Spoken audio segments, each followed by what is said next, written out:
Again.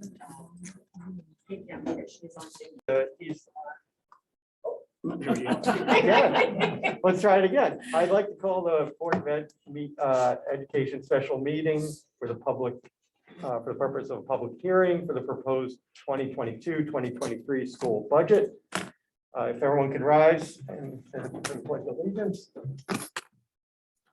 Pledge allegiance to the flag of the United States of America and to the republic for which it stands, one nation, under God, indivisible, with liberty and justice for all. Thanks for everybody coming. We'll start. Jeff is going to give an overview of the proposed budget, and then we'll open it up for public comment. Thank you, Eric. Let me just pass these around for some folks in the audience here. Board of Ed members have it on board docs, and we can show just. Thanks. And Jackie, can you show that up on the screen? Or does Grant? Do you have that, Grant? I do not have it. Okay. No problem. We got hard copies going around. I could probably share that. I can share it too. Want me to share it? If you, yeah, there you go. Either way. Sure. If not, I can do it. Of course. I can I take don't care know of that it. it's going to let me. I'll share it. I can hold it. I can let me. I'll leave that here. Yeah.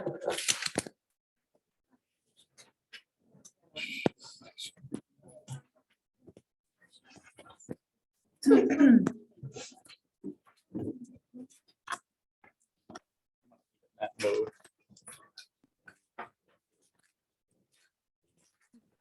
Okay, so let me first just start by saying that all of our budget information and all of our slides, everything that's been provided to the Board of Ed is out on our website. So encourage our community if you want to access anything, it's all out there. I think this budget, it serves the district well. It's a number that we've talked a lot about through 2 budget workshops. And I think we've had some robust discussions here at the board level as well, as it sits at that 4.59. And I just want to make mention, we appreciated some input that we received previously. We did add back in a Flanders teacher at the last meeting of grade 3. So with that being said, I'm just going to quickly run through a few overview slides. And again, anybody who hasn't seen any of our slides, they are out on the website. And new members are more than welcome at any point to take a look at the full presentation that we provided to the Board of Ed, and just some dates too. Wednesday, we'll be down presenting to the Board of Selectmen. That's this coming Wednesday evening at 6 o'clock. And then on March 21st, we'll be presenting to the Board of Finance. And I believe that means at 7 o'clock. We'll have that information out there as well. So with that being said, let me just share a couple of quick slides, and then we'll open it up for community comment. First being our needs statement. So for next year, ELPS really is continuing to require ongoing support, due to the pandemic disruption. The following concerns that we talked about when we presented to the Board of Ed, and we've had discussions about over the last month, are focused around, the social and emotional and behavioral supports and needs, that we've had for students. Ongoing, achievement gaps. I think we've made some pretty strong growth over the course of this year in some of those, closing some of those gaps. Still definitely some continued needs. Student support services, the role of special education. We have seen our prevalence rate in special education increase. More students are being identified with special education, supporting those needs, as well as some students that have significantly fragile components that need support, some nursing services. And then that adult student ratio as well, which is reflected in classrooms and across our K-12 perspective. An ongoing continued collaboration amongst our community, our administrators, our teachers, all of our staff across the district, and our parent and student community as well. On the next slide 3, just to give you kind of the foundational work that we're looking at for next year that really kind of wraps and ties this budget together. There's 5 core areas here. One we've started pretty intensely this year is our student-centered coaching. We've got, the math coaches that we put in place this year. We've had excellent success with those individuals. So that coaching model component is going to continue, and we need that to continue into next year. MTSS, the multi-tiered systems of supports, that's at the high school level. Intervention to teachers, the certified teachers that are providing language arts support as well as math support to 87 high school students that are part of that multi-tiered system of support. Pathways and career exploration. We've had Mr. Fasulo, who's given us presentations here at the board on the Pathways and Career Program. Technology advancements. We have the devices in the hands of every student. Software programs. Those all need to continue, and we need to ensure that we continue to have a robust technology department and technology support and services for kids. And then the SEL and learning supports rounds out that group of 5 that are key and core areas of the 22-23 budget, which again had started this year. As we look at grant funded positions, everybody is aware we've received ARP and we've received ESSER funding this year. This is a picture of what we used and have spent and are spending this year, $1.3 million. It has funded these positions through the course of this school year. We're trying to maintain and keep as many of those positions as possible as we roll into next year. Some have to be absorbed into the operating budget, but we still have, go to the next slide, we still have $840,000 left as we roll into next year. And that funding is there to support continuation of 4 elementary teachers at the elementary level, 3 technology teachers at the elementary level, and then elementary school psychologists. So those salaries round at $877,000 and benefits $163,000 for a total of $840,000 roughly as it pertains to the remaining dollars of our ARP and ESSER funds. So that's what we have left, and we're planning to use it next year to continue to provide as many supports as possible rolling into the 22-23 school year. Major budget drivers. So let's just briefly kind of talk about these 4 core areas, because when you look at that top sentence there, these drivers make up 91% of the 2 million, or basically 2 million of the budget increase, which is almost 2.4 million as we roll from this year into next year. Salaries are always our salaries and benefits are always the largest portion of any budget increase.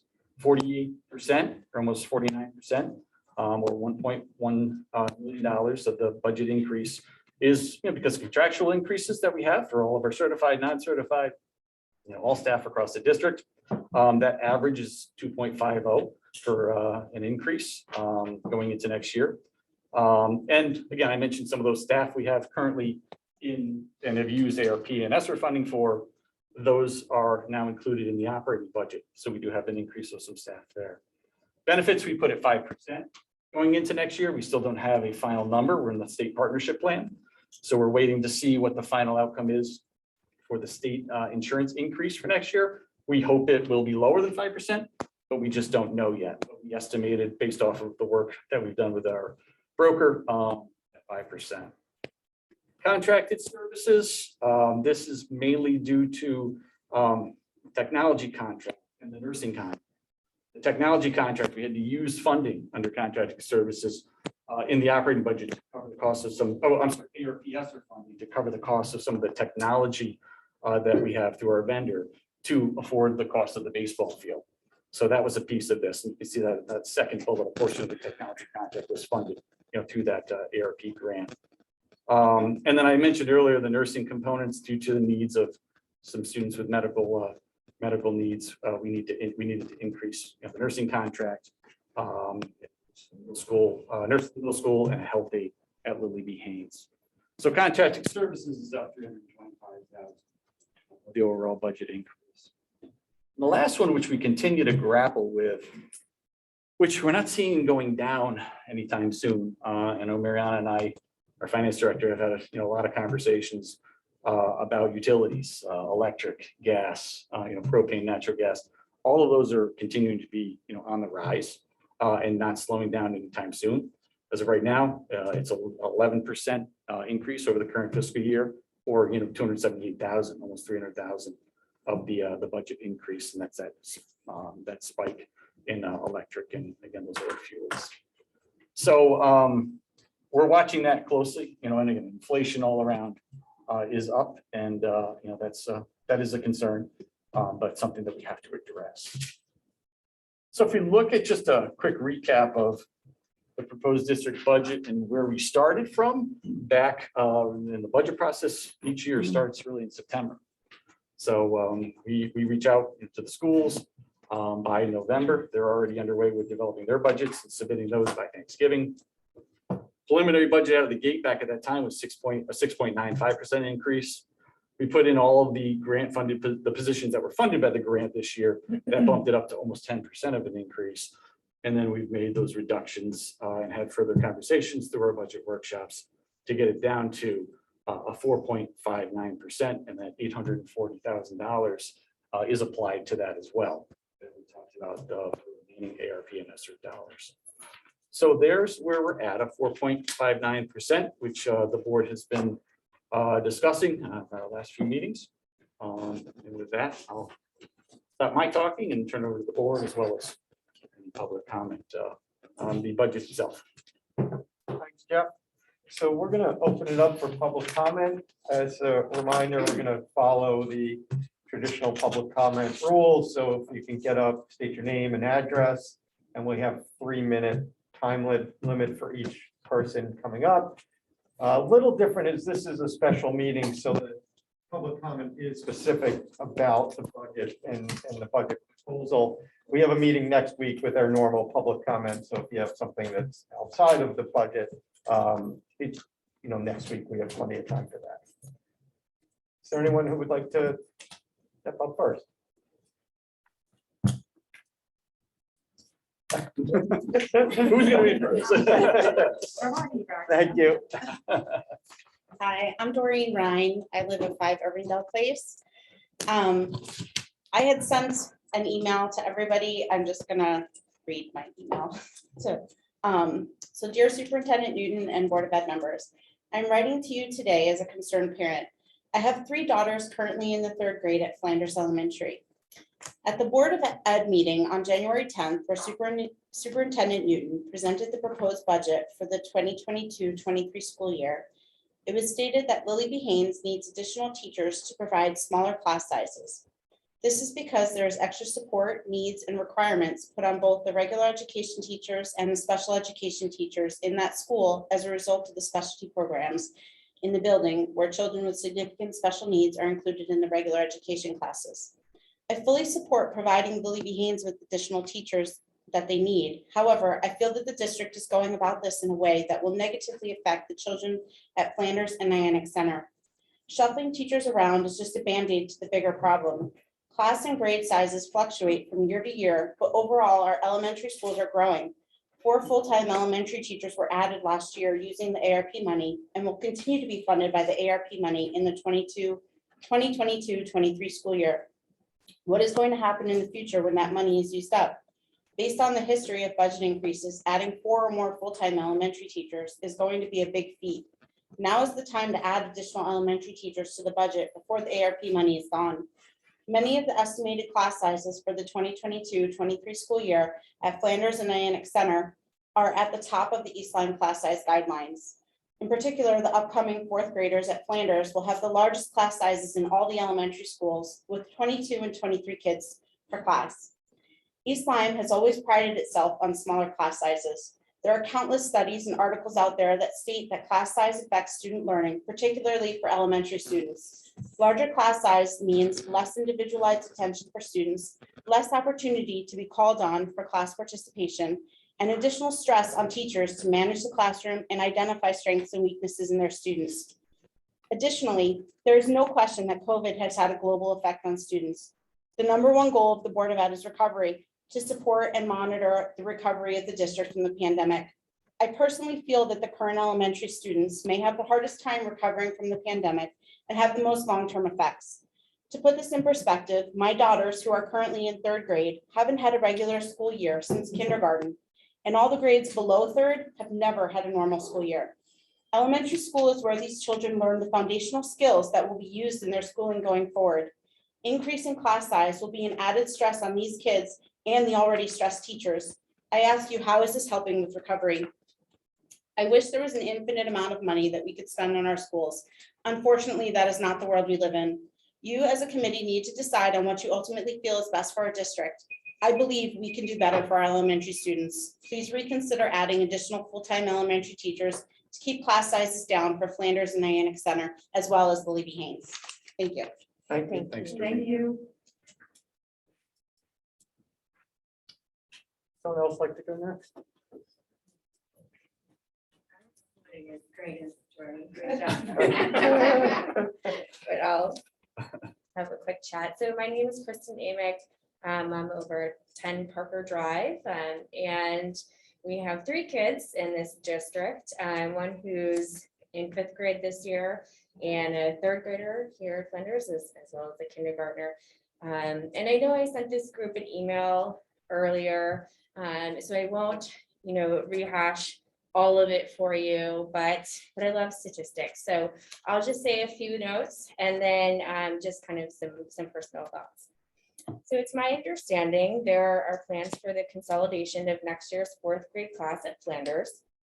I'm reaching out to you to express my request that this consolidation be reconsidered.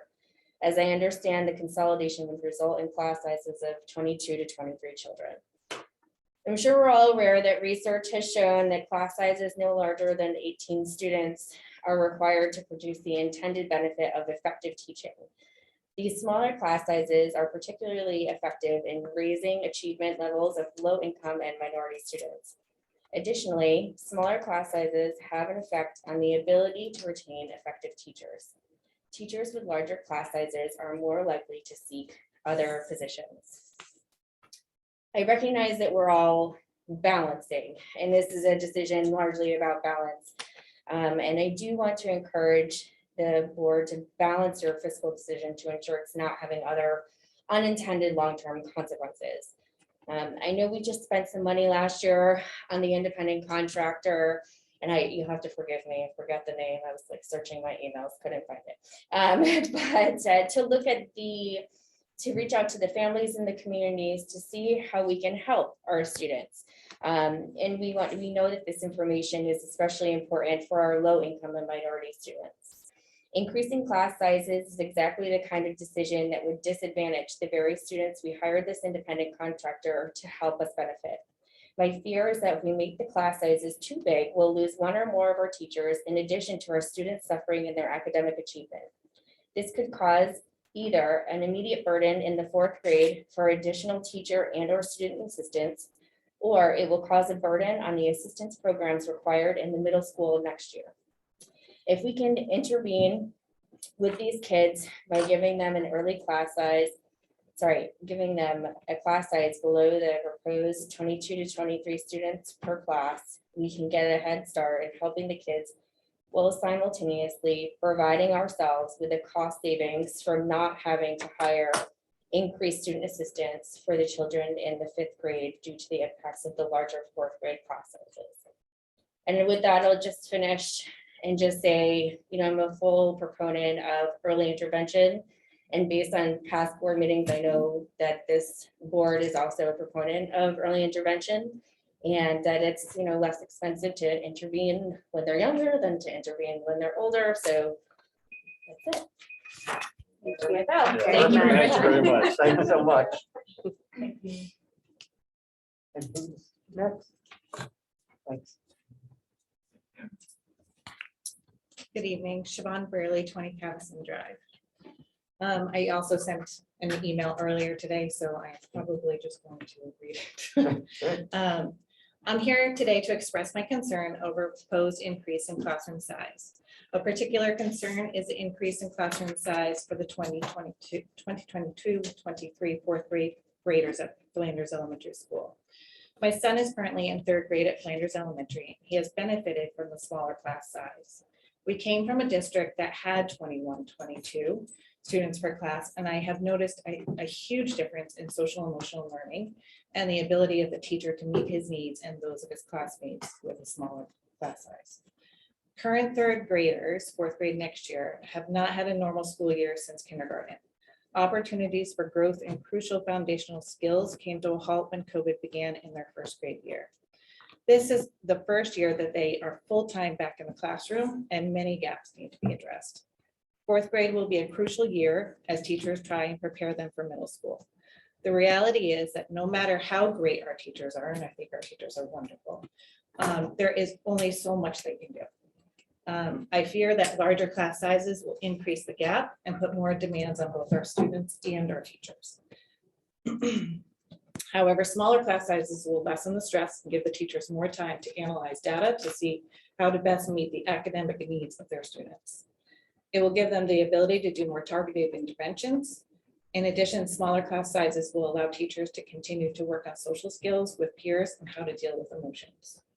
We have to remember that these children were not in school or were virtual or part-time when these skills should have been taught. The teachers are doing the best they can to address the gaps, but many of them are dealing with a lot of different emotions in the classroom and needs.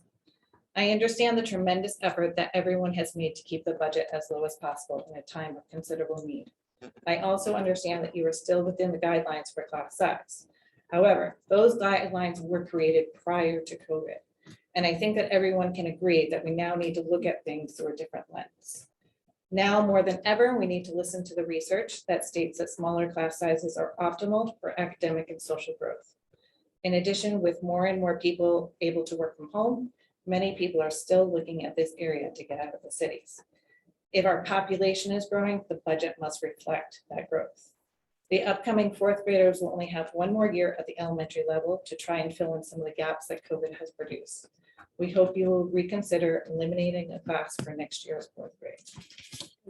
Thank you.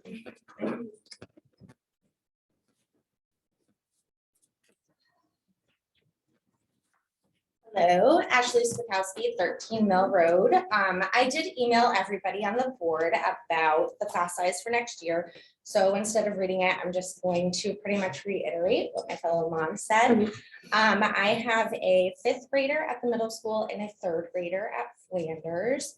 My daughter currently has an IEP. This has been something that we struggled since kindergarten.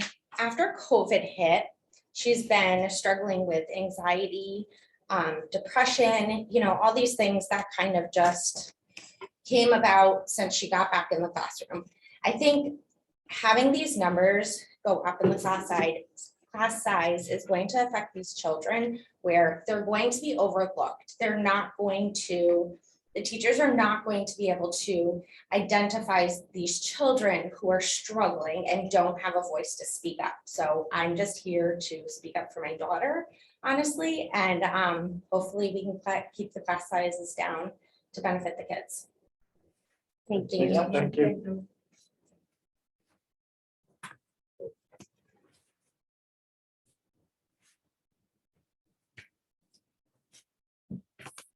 Hi, Amy Russo, 30 Winston Road. Everyone said most of the stuff, so I won't keep this very long. My name's Amy Russo. I have a son at Flanders in the 3rd grade. At this time, I grew up here and I recently moved back a year ago. And I specifically bought a home in the Flanders School District because of the tight-knit community, low class sizes, and the memories I had here. The emotional needs of all the children are an all-time high due to the pandemic. The last time they had a normal year was kindergarten. This is causing an increase in social emotional needs that's already affecting the classroom learning. The PBIS, Positive Behavior Intervention Support Model, the district has promised our children is extremely difficult to implement with an increase in class size. This will inevitably set up the children for failure going into the middle school. It should not depend on where you live within the district, on the quality of education the children receive. There should be an equality in terms of education in the town and class sizes. I don't believe shuffling, Lily B right now does have 22 in the 4th grade, but then moving 122 size classroom to the other school is not going to help anything. I think we need to, instead of put a Band-Aid and say we fixed that problem, now we got a leak at this problem and this school is not going to be the solution. Thank you. So anyone else for public comment?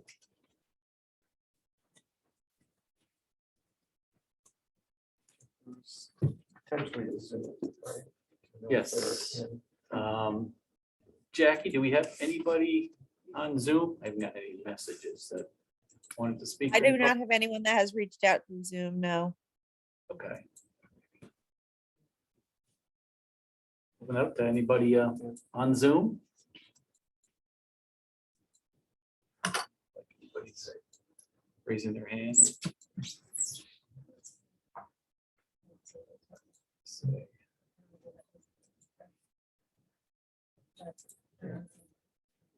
Don't see any hands raised with the group that we have. If anybody's interested in speaking who's on Zoom, if you can raise your hand, that makes it a little easier for us to see.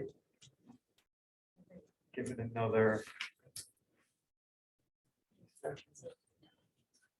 And if people sign in, they just haven't raised their hand. Yeah, Okay. and they didn't register, so they may not have. Okay, I'm just assuming there are people out there who just. Give everyone another chance. On Zoom. Third chance, okay.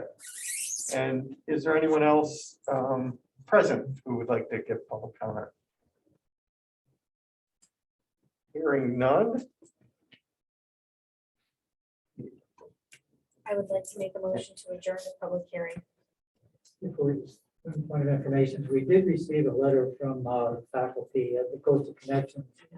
They couldn't be here because they are not residents of the town.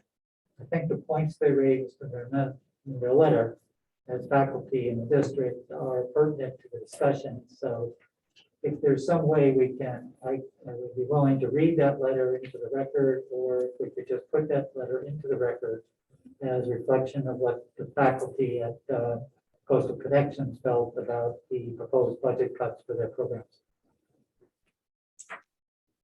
we can discuss it also. We have our meeting right after this, so Okay. we can discuss it in the meeting right after it. I think though it should be, if possible, I'd like this to be part of the public record. Well, our meeting will be part of the Okay, public so we can record. make it part of the minutes of our regular. I Okay. think it Just should- as long yeah, as yeah, it's because entered in it- the record, I technically, I don't agree think with them, because it was, public meeting is. that was important. Because there's been other emails and things that have Yeah. come forward that weren't asked to be part of the, Okay, but thanks. We have a motion, Candace seconded. and a second, all in favor? Just a Aye. motion again? It was To adjourn the public hearing. The motion was to adjourn the public hearing. All those in favor? Aye. Opposed? Abstain? The hearing is closed. It's Mr. Bill. we're gonna